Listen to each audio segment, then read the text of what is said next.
and welcome back to the Cover 3 podcast here on CBS Sports. That's Bud Elliott. That's Tom Fornelli. I'm Chip Patterson coming to you live at youtube.com/cover3 and everywhere you get your podcasts on demand. Thanks for hanging out. Smash that subscribe, smash that like, and come and join us in the chat, aka the Cover 3 tailgate, because you see those sirens in your feed. You know exactly what that means. We were within striking distance, and it seems the Chargers, the lightning bolt has struck. Jim Harbaugh, according to, and as we're sitting here live, very much in the moment, Los Angeles Chargers just shared on Twitter who's got it better than us. So Jim Harbaugh will be the next head coach of the Los Angeles Chargers. For all impacts of what we can expect in terms of Jim Harbaugh and Justin Herbert, it'll be better than what he got in college. For all impacts of Jim Harbaugh and what he wants to build in terms of the roster, of course, I would direct you to the Pick 6 podcast. But that's not why you're here. That's not why we're here. We're here to put a bow on the Jim Harbaugh era at Michigan, which is something that I do want to do, and also ask the important questions like where Michigan goes from here. There is a simple answer. There are potentially more complicated answers. We'll get into all of that.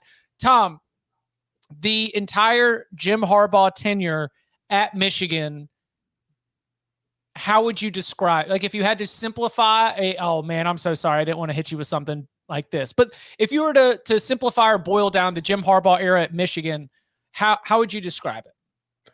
A complete and utter disaster, Chip. He went there, said he was going to turn the program around, and then damn it, he did it and won a national title. Just abject failure at every single. No, I mean, it was. How else can you describe it? It was fun. It worked. They accomplished the goal. There was some fun off-field antics to keep everybody distracted. There was the dancing around every offseason about the NFL. There was interviewing for a job on National Signing Day. But in the end, 3 straight wins over Ohio State, 3 consecutive Big Ten titles, and the first national championship since 1997. There is no other way to grade what happened there under Jim Harbaugh than a resounding success. I mean, just one of the best coaches in the sport's now gone. First of all, thank you, Jim Harbaugh, for signing with the West Coast team, because I made some fire, like flanking short ribs tonight, like Korean style. And if I had to stop in the middle of that, I'm going to be really ticked. So if he had taken the Atlanta job, dinner's probably interrupted. And West Coast, that's all right. We're good. So that was there's some dishes I got to attend to after this, but thank you for going to the Chargers. No, we got dinner in with the boys. I mean, this is actually very well timed. I had just finished dinner. Lynn is the one who broke the Harbaugh news to me while we were sitting there eating. He was looking at her phone. But I like what you said, because there is 86 and 25 overall, 60 and 17, the 3 straight wins over Ohio State, the 3 straight Big Ten championships, a national championship at the end. But you go back and you look at it, at the 2016 season, they went into the Ohio State game with the chance to compete for the Big Ten title, lost that, end up missing out on it. In the 2018 season, they go into the Ohio State game with the chance to win the Big Ten title. They lost that. And to me, the journey, as I'm just sort of stepping back and looking at the Jim Harbaugh era as a whole, is one of the great college football stories. Just sort of take a step back. We've got former star quarterback, goes back to his old school, leads them to heights that they had not seen, sustained success that they had not seen in a really long time, wins 3 straight conference championships, beats his rival 3 times in a row, and wins a national championship on the way out the door. I mean, I know that we've got members of the Cover 3 tailgate that tell us the NFL is scripted all the time, but this is a daggum Hollywood script right here. The idea that this person has been able to take this university and lead it to these heights and walk out. Like you mentioned, Tom, at the beginning, there was climbing up in a tree. Remember? For now, when the dead period was going to be over. I forgot which defensive lineman he was trying to have a sleepover with. He was going over to the science classes and he was sitting there. It was antics. It was taking your shirt off. It was the satellite camps. I covered one of those first satellite camps at IMG. People were losing their minds. Satellite camps are not acceptable. And then Harbaugh's running around drinking milk like Stone Cold with the shirt off, just running around in khakis. The receiver gloves. It was shirt off receiver gloves. I mean, and then at the end we have controversy. So it's we've got entertainment, we've got adversity. He can't beat Ohio State. He keeps knocking his head against it. And then we have ultimately a triumph.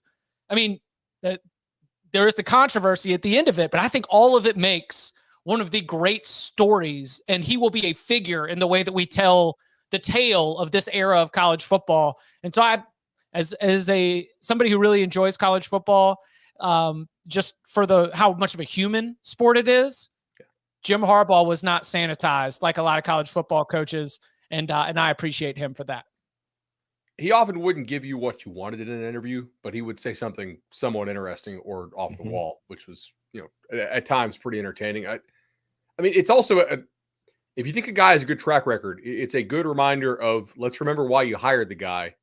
Is he a fundamentally different coach than who you hired?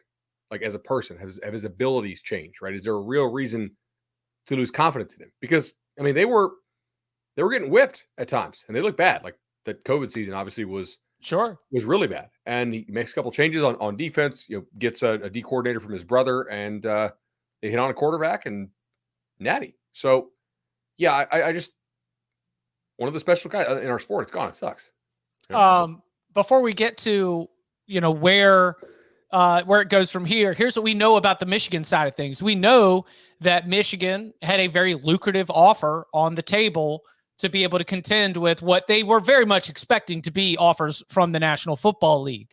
We know, thanks to reporting, even up until the 11th hour, they were willing to put in some of those provisions that Jim Harbaugh was asking. Dennis Dodd reporting as recently as this afternoon that, all those clauses about NCAA violations, Michigan was willing to meet them halfway on that. Ultimately, do you think this is a Jim Harbaugh driven, Tom, do you think this is ultimately a Jim Harbaugh driven decision, or do you think there was a level where was Michigan not going to have a chance? Do you understand what I'm saying? Did Michigan walk away from the table at some point? Was there a level that Michigan was not willing to meet? No. Or you think this is all Harbaugh? No, Michigan's never going to leave the table with Jim Harbaugh. He just won a national title for him. Like, no, this was Jim Harbaugh. Jim Harbaugh got what he wanted, which is he brought Michigan back, won the national title, and then the NFL interest. And again, we have to see what happens with the Chargers, what they do. But the Chargers don't have a GM yet. Got a head coach, though. So I have a feeling like Harbaugh is going to have a direct say in who they hire as the GM, which is, again, what he's wanted. He wants control over personnel and that kind of stuff.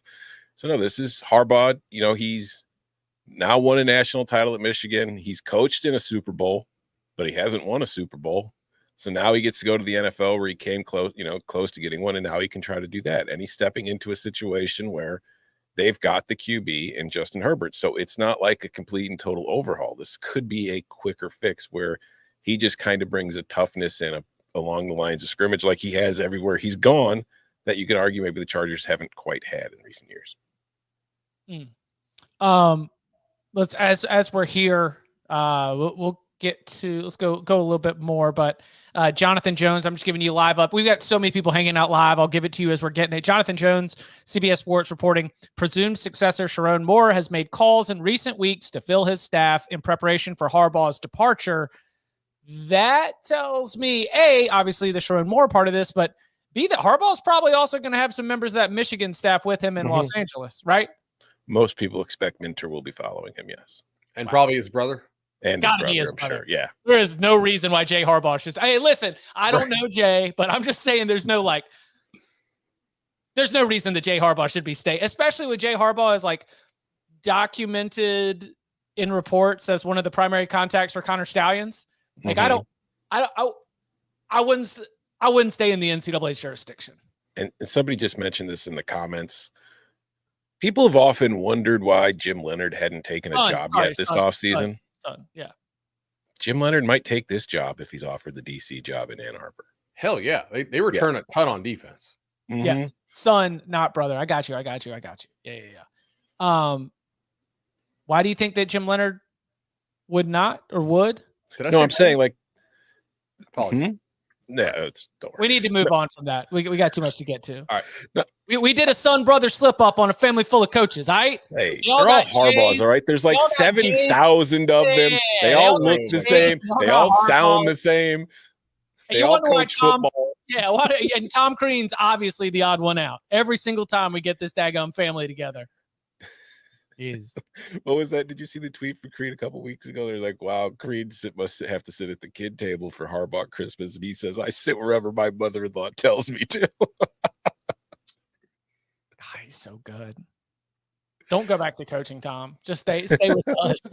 I'd appreciate that. Bud, you are Ward Manuel. Do you feel good if you want to move forward with Sharon Moore, or do you want to take this to market?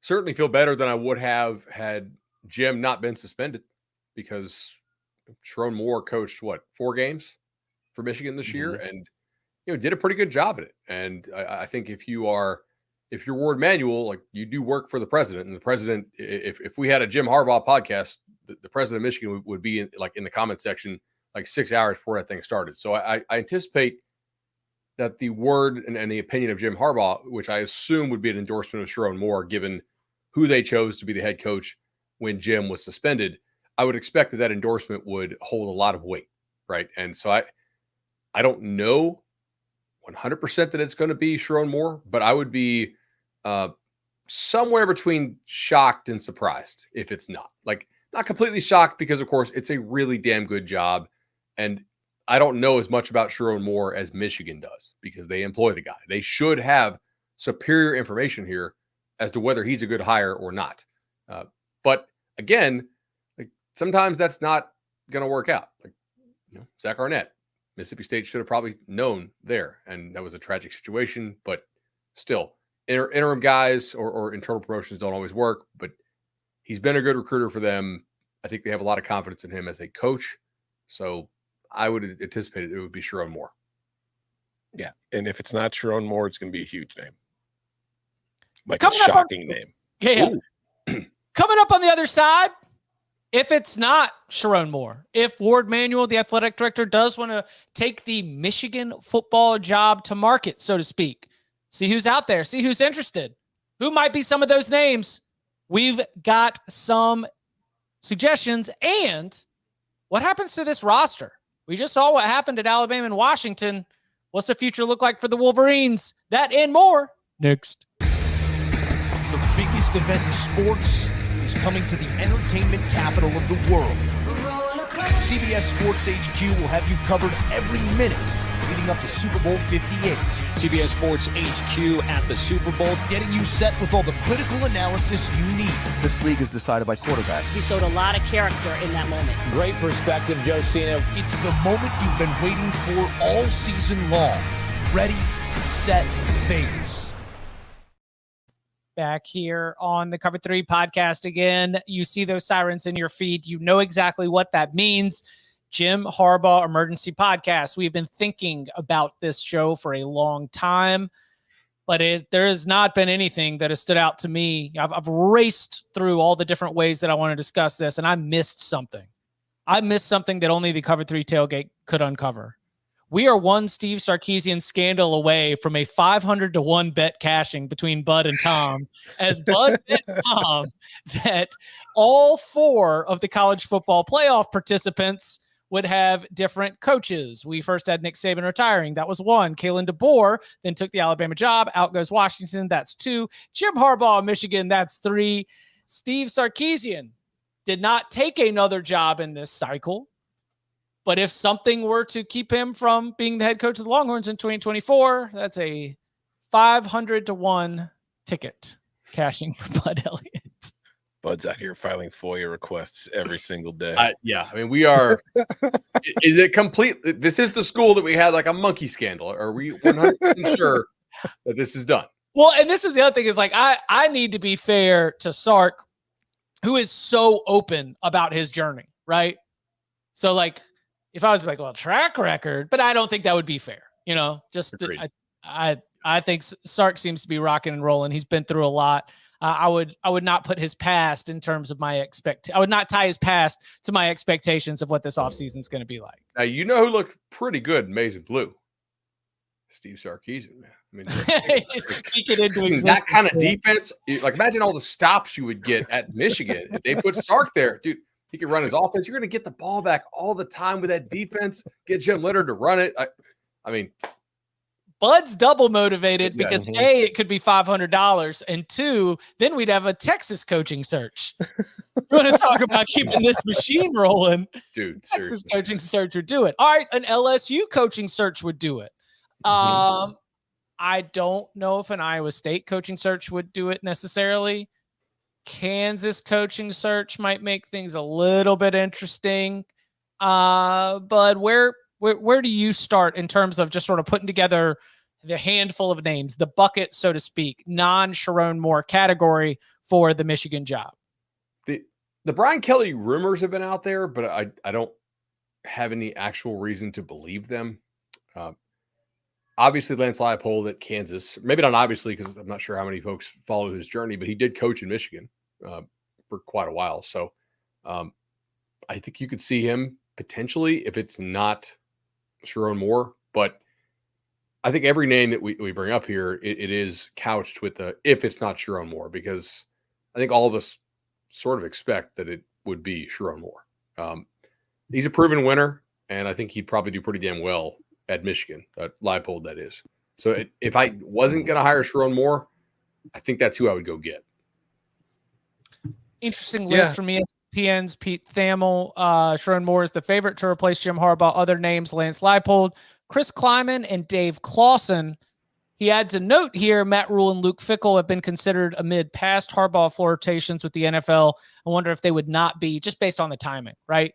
I mean, if you're Fickell and they call you, you say Wisconsin, peace, right?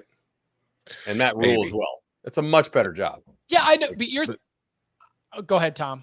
I was going to say, but speaking of Wisconsin, just one minor correction. Leipold coached in Wisconsin. He didn't coach in Michigan. Oh, excuse me. Oh, DeBoer. I was thinking like the two guys that came up from the lower ranks. DeBoer did, right? DeBoer did. Brian Kelly did. Right. He was Wisconsin Whitewater? Yeah, he was a Wisconsin Whitewater. Okay, that's right. Okay. Which, I mean, it's Michigan. It's just on the other side of the lake. It's all cold and near the lake. Yeah, it's cold up there. Sorry about that, guy. Tom, what about you? Like, what do you think? You sort of teased. You're like, it might be a, No, I'm not trying to tease any specific. I'm just saying I feel like if it's not Sharon Moore, the only reason it wouldn't be is because there's some giant unexpected kind of like grand slam swing that they took and they hit on. Like, I think Moore is very much likely to be the coach, but if it were a Brian Kelly or a Luke Fickell or a Matt, you know what I mean? Just something to that extent. So I think it'll be Moore. I don't think it'll be Urban Meyer. I don't think it'll be Bill Belichick. I think Lance Dion. Yes, it could be Dion. Yes. For content, we want Urban.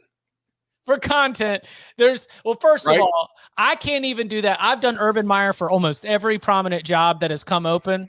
But the man who has the infamous Pint House named after his record against Michigan. Yes. Yeah. Can't do that. And that's why I really don't know if Luke Fickell would take the job either, because that runs deep. And I don't know if Luke Fickell would really want to, betray. But the thing with Leipold is we know he's a great coach. We know he's a great developer.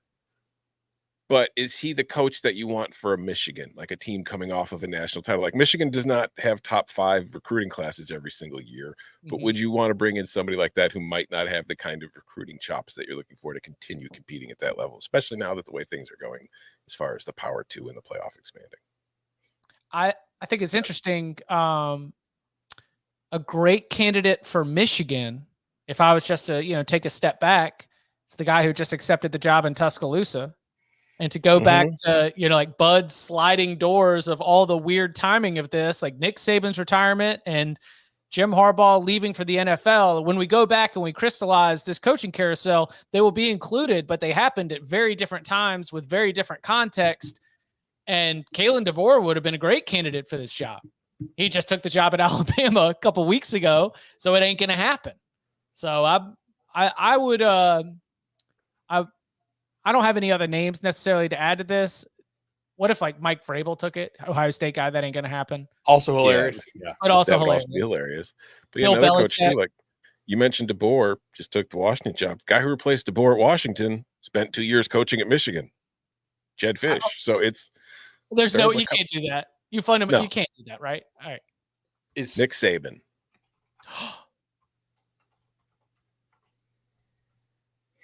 Is Charles Woodson in coaching right now? So I'm looking at the chat. They're like, they need to hire Charles Woodson to replace Mike Mentor. I was like, I don't. Has Charles ever coached? I'm just glad that other fan bases do this too. Like when I do Nolecast, like, what about this former player who has no coaching experience at all? Like he could be the next coordinator. I'm like, what about Mike McDonald? Do you think that Mike McDonald would come back and be head coach? No. Mike McDonald's going to be an NFL head coach here soon. Okay. In fact, if the Ravens didn't get to the Super Bowl or the AFC Championship, he'd be already interviewing for places. But yeah. I think we very much have Tom Brady. Somebody in the chat just said, sure, yeah, Tom Brady. All right, let's set the ground rules. If it is Sharon, it's not an emergency pod. We'll just discuss. Like if they announce Sharon tonight or early tomorrow morning, we're just going to hit it on Thursday's show. Yes. Okay. The news, if it's like Brian, if it is Brian Kelly for some reason, which I don't think it will be. Well, the other thing about promoting Sharon Morris is it closes the loop. Yeah. If you take Brian Kelly, now guess what? Now we've got an LSU job. Open again. If you take Steve Sarkisian, now we've got a Texas job and $500 to Tom. How much do you think that the player exodus that we saw from Alabama and to some extent Washington plays into the thinking of Michigan's admin here?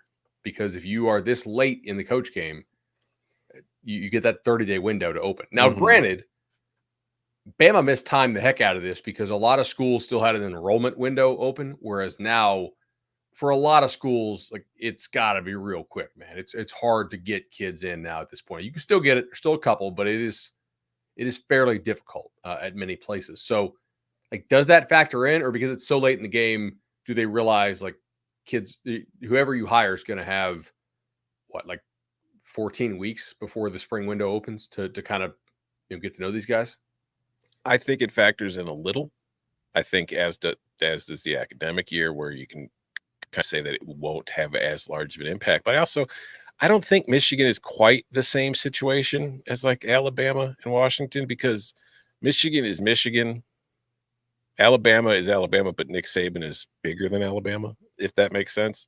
So like we talked about a lot, like with the NIL and stuff, a lot of the kids were going there to play for Nick Saban. I think a lot of kids go to Michigan because they want to go to Michigan. And then Washington is just a completely different situation where the entire team was graduating anyway, and then the coaching staff leaves as well. So I think that's probably true. Yeah. The draw of Michigan as a school is greater than the draw of Alabama as a school. If you remove the coach. Yeah, I think that's probably true.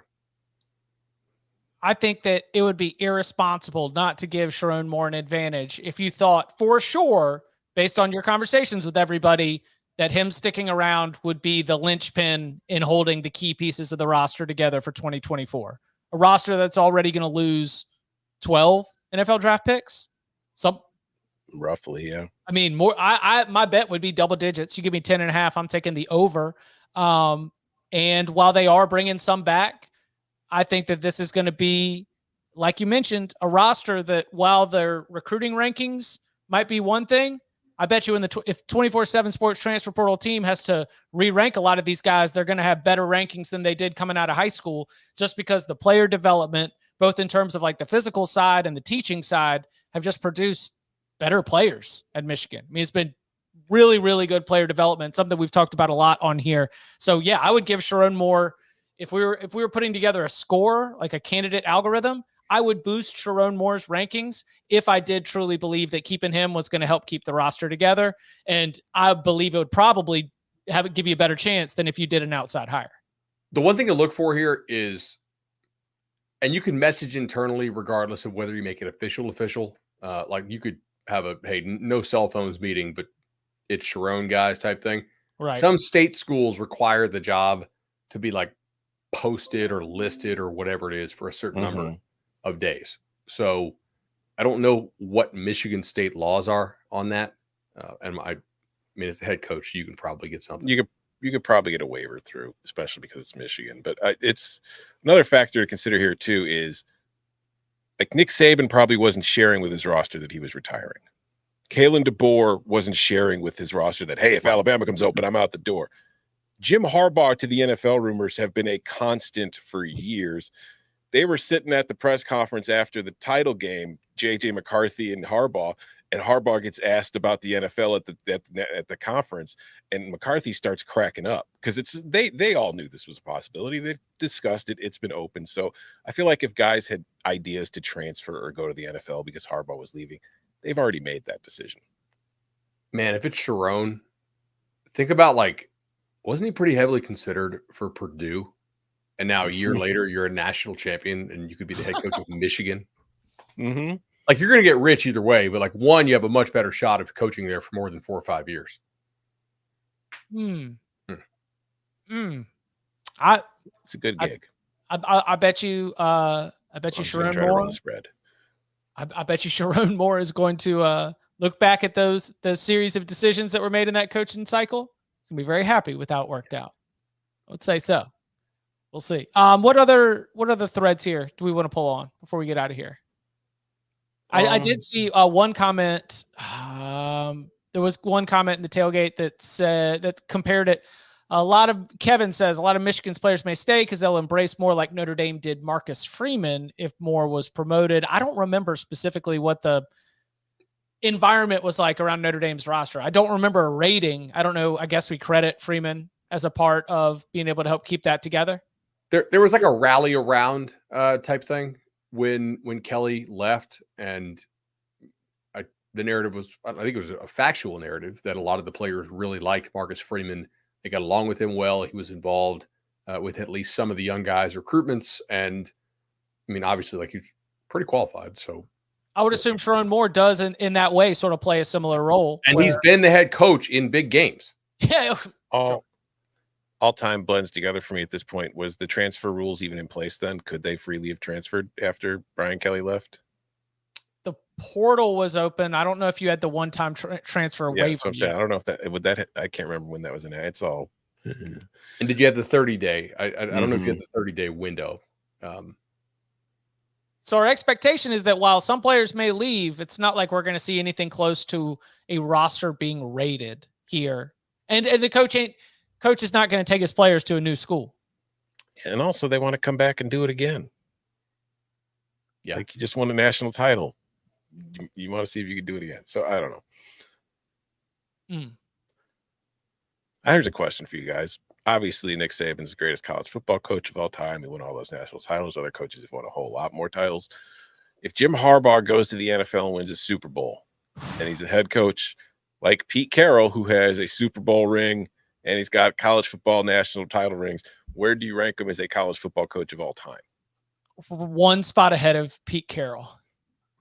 Wait, just as a college football coach? Just as a football coach, period. Oh. No, but the idea that those two occupy that space, and they hate each other. That's what I'm saying. I swear. I saw a report that Pete Carroll was trying to make a late push at the Chargers job. And I just love the idea that Pete heard Harbaugh was about to get it. And he was like, not on my watch. Started chewing that gum. All right, I'm going to take this job. What's your deal? I would love if that's a debate. We will always debate Harbaugh and Carroll for very basic reasons like that. I'd love that. So, I would put Harbaugh one spot ahead for the record. I mean, if Harbaugh wins the Super Bowl, he's above Nick Saban as a football coach, right? He won on both levels. Saban only won in college. I'm not playing that game. All right. 6-12 is ridiculous in the modern era. I will always say just that's fair. 6 championships in a 12-year span in any competitive sports at the highest level is kind of bananas. I think it's harder to go to a Super Bowl and win another, but other guys have done that, and nobody else has done 6-12, so that's fair. I'll also say this isn't really our concern, but this is for the Chargers. This hire makes a lot of sense because Jim Harbaugh is a good football coach, but also nobody in LA gives a damn about the Los Angeles Chargers. Their home games are road games. There are typically more fans of the other team there, so they need to make a move like this to actually generate excitement around that franchise in that city. So, yeah. It's going to be – I think Jim will have a tough time adjusting at first to his first home game when there's more Raiders fans in the stands than there are Chargers fans. Yeah, and you've had one of the best home field advantages since 2015. Very interesting. Does Connor Stallions make his way to Los Angeles? Hell yes. I would get him on my staff. There's no NFL rules against scouting opponents, are there? That's not like there's a Spygate scandal or anything. Yeah. I'm guessing that there's no rule in the NFL. Connor Stallions hanging out at practices. As defiant as the coach and the schemer have been all throughout every stage of, having the rules called on you, I would not be surprised if we just see on that printout analyst Connor Stallions. I'm serious. I don't know what kind of odds you want to give me on that, but I think that's going to happen. Mm-hmm. Do you think the NFL would be like, hey, Chargers, we're not doing that? No. Okay. I mean, they've got plenty of code crackers, but I just want to point out too, Jim Harbaugh is going to be the head coach of the Chargers next year. Got NCAA sanctions hit with a suspension this year for recruiting stuff during COVID. He will be playing 2 games against the Las Vegas Raiders, who are coached by Antonio Pierce, who was part of the Arizona State staff that got hit by NCAA penalties for COVID recruiting. Very fair. Yeah. If you let Antonio Pierce be a coach in the NFL, then Connor Stallions should be able to do whatever the hell he wants. Yeah. So I'm kind of of the mindset that, well, all right, that is important. Michigan in the NCAA, Harbaugh's gone. So what do you think is going to be the actual impact whenever these cases, 2 of them currently active, are resolved? One of them for the recruiting during the dead period, and then another violations that are tied to impermissible sign stealing. I think the penalties will be light, regardless of Harbaugh, because the NCAA cannot afford to piss off any of the Super 2 schools. If the NCAA is committed to like sticking it to the head coach, then it does beg the question, like, how much will they really care about sticking it to the program and punishing the players going forward? Right now that the head coach is gone, I guess we'll see. I mean, there seems to be a lot of different cases going on right now, but with Jim Harbaugh gone, how much was this about punishing Michigan? How much was this about like the NCAA hates Jim Harbaugh? So I have always thought that was part of it. Personal for some investigators, potentially. Yeah. Or just like he was, like I said, he was defiant, at every step of the way, he is not giving them exactly what they wanted. So yeah, of course you might think that that's a part of it. They have also backed off of really hammering current players. Yep. So here's my expectation. I think that number one, there are probably going to be some minor violations. They probably won't take a lot of scholarships. They might limit recruiting days.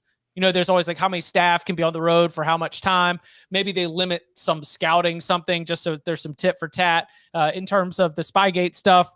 But I think they're going to hit Jim Harbaugh with a multi-year show cause. And they're going to make it seem like all this, like Jim Harbaugh is going to be responsible. And maybe there's another assistant they're able to pin on this. And they're going to be like, and they can't, they've got 2 years. Because what is it? Chip Kelly got 2 years. His 2 years came and went while he was in the NFL. No, didn't miss a beat. I think it might be something similar for Harbaugh. That's fair. I mean, his NFL contract's going to be longer than that anyway. That's what I'm saying. It's 5 years. Did Pete Carroll end up getting we didn't have the level 1 coach responsibility violation that we do now. Because there's that new rule that if anybody on your staff breaks a rule, then you get a violation too because you were supposed to know about it. And which is insane, honestly. Like that's a bad rule. Fair, yes. Like it would make sense if they more narrowly tailored the rule where it's like if somebody on your staff is doing something not to which you had knowledge, but which we should reasonably expect you to have knowledge, then I think that's kind of a fair rule to punish somebody. The whole like anybody on your staff does anything rule is like there's some stuff you're just not going to check for because why would you? Because there were too many head coaches who protected themselves. Too many head coaches and universities got good lawyers and had the system set up so that there was always a fall guy around you and it never actually got to you. And I feel like the NCAA kept falling on their face against all these coaches that had built the web and put out a fall guy. Now they wanted to actually create some real punishment, I guess. Can we get some likes on this video, by the way? Sure. Smash that like. Let's hit that like button. Let's go. Yeah. No, that's fair. Does the NCAA have a Paul D right now? I thought the Paul D was the guy who cracked the cases. Oh. Isn't Paul D the guy that like kind of had it out for USC? There's only one Paul D that I know, and he's on to work at Jersey Miami. Shore. I know who you're talking about. I don't know what the NCAA enforcement staff looks like. That's a beat. I don't know if I've got that dog in me. Knowing the actual members of the NCAA enforcement staff, outside of like needing to look it up to fact check something or get in touch with somebody, I don't know if I've got that off the top of head. But I think that Michigan, for the most part, in terms of its current team with everything going on, I think the case ends up largely focusing on Harbaugh, who will be in the NFL and will not feel any of the pain from whatever punishment the NCAA is trying to inflict. Yeah, so Paul D, he was the chairman of the Committee on Infractions for NCAA when they went after USC. Interestingly, he was also the AD at Miami during their Pell Grant fraud scandal of the 90s. So, he passed in 2012. So, you guys want to talk about the ACC schedule? No, we got to save that for Thursday. Oh, okay. Top 10 games on the ACC you're most excited about. No, I think I think the way that you approach it is you try and get a sense now that you've got the order of the games, the rhythm of a season. We've always known the opponents, right? And the home and away splits, but we don't know exactly what it's going to look like in terms of how all the games fall. The order does kind of matter. Yes. Yeah. I mean, like in some leagues, the order doesn't matter as much to me because you play so many good games. But in this league, it can have a material difference. Like if they somehow stack all your tough games back to back to back, whereas somebody else gets their toughies spread out. Yeah, if we know already that you're playing 3 of the 5 best teams that are not you, and then we see, like you mentioned, they're all stacked up in late October and early November with no bye week between them, and we're like, that's gonna be difficult. We'll see if you can do it. That kind of stuff. So we'll dive into that. A lot more fallout from this news. Again, Jim Harbaugh is off to the NFL, going to the Los Angeles Chargers. Where does Michigan go next? We believe that Sharon Moore could be the favorite, but there's a long list of heavy hitters and impressive coaches who would be on there as well. We'll be back Thursday, 11 a.m. Eastern time. And you can follow him on Twitter at BudElliott3. You can follow him at Tom Fornelli. You can follow me at Chip_Patterson. Gentlemen, thank you very much. Thank you.